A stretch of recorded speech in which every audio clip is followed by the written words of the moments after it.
gələn imtahanlarda vəziyyət daha pis olacaq. Yenə imtahan, yenə mübahisə. Elm və Təhsil Nazirliyinin keçirdiyi bu ilki sertifikasiya imtahanları da mübahisəsiz ötüşmədi. Belə ki, texnologiya və tarix fənləri üzrə qoyulan suallar ciddi narazılıq doğurmaqdadır və ekspertlər də bu məsələdə Nazirliyin səhvə yol verdiyini deyirlər. Əvvəla onu bildirək ki, keçən ildə fənlər üzrə çətinlik dərəcəsinin eyni olmadığı və xüsusən də kimya fənnində riyazi hesablamalara normadan çox yer verildiyi deyilmişdi. Hansı ki, sonradan açıqlanan statistik göstəricilər də kimya fənnində ədalətsizliyə yol verdiyini açıq göstərirdi. Və indi bir il sonra yenə də eyni hal yaşamaqdadır.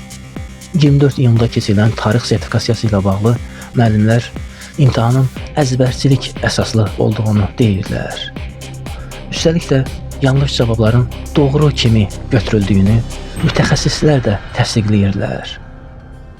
Məsələn, peşəkar müəllim Rəsul Mirzəyev öz YouTube kanalında Nazirliyin etdiyi səhvləri detallı şəkildə izah edib. O, konkret 2 sualın cavabının səhv olduğunu sübut edib.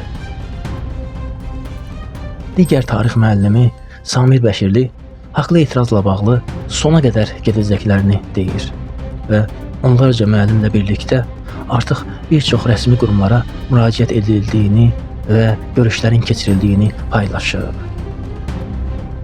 Problemlə bağlı fikirlərini bölüşən Təhsil Araşdırmaları Mərkəzinin eksperti Emin Mirzəli, Nazirliyin artıq neçənci dəfədir ki, imtahan keçirə bilmədiyini və müəllimlərin haqqına girdiyini deyir. Sitat: Tarix və texnologiya fənləri üzrə yaşanılan biabırçılıq əslində gözlənilməz deyildi. Keçən il kimya müəllimlərinin soyqırımından sonra hər il ən azı bir fən üzrə qırğınların olacağı bəlli idi. Sadə misal, necə ola bilər ki, yüksək bal toplayanların faizi bir fəndən 50 civarında olsun, digər fəndən isə cəmi 14%.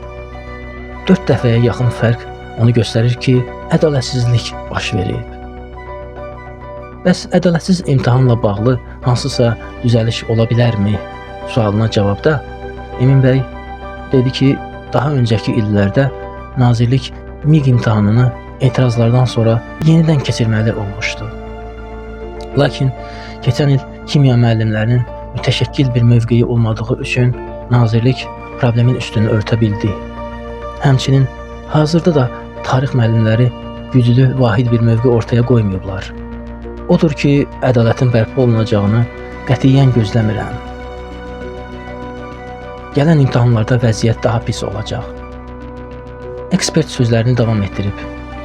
Gələn illər üçün daha böyük ədalətsizliklərin olmasını qaçılmaz hesab edirəm.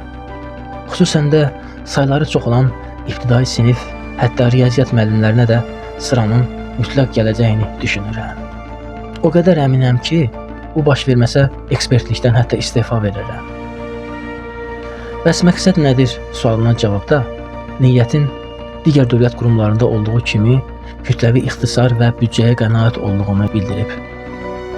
Sitat: Nazir dedi ki, tam ştatlı model üzrə cəmi 20.000 müəllim nəzərdə tutmuşuq. Hansı ki, bu da ümumi müəllimlərin təxmini 20%-dən də az bir qismidir. Bu bir siqnaldır və qalan 80% müəllim öz başının çarəsinə baxsın anlamına gəlir. Deməli, son nəticə budur. Ən az 51-dən aşağı toplayan müəllimlərin zamanla təhsildən uzaqlaşdırılmasını müşahidə edəcəyik. Sadəcə olaraq bu hansı tempdə və hansı zaman intervalında olacaq, bunu bilmirik.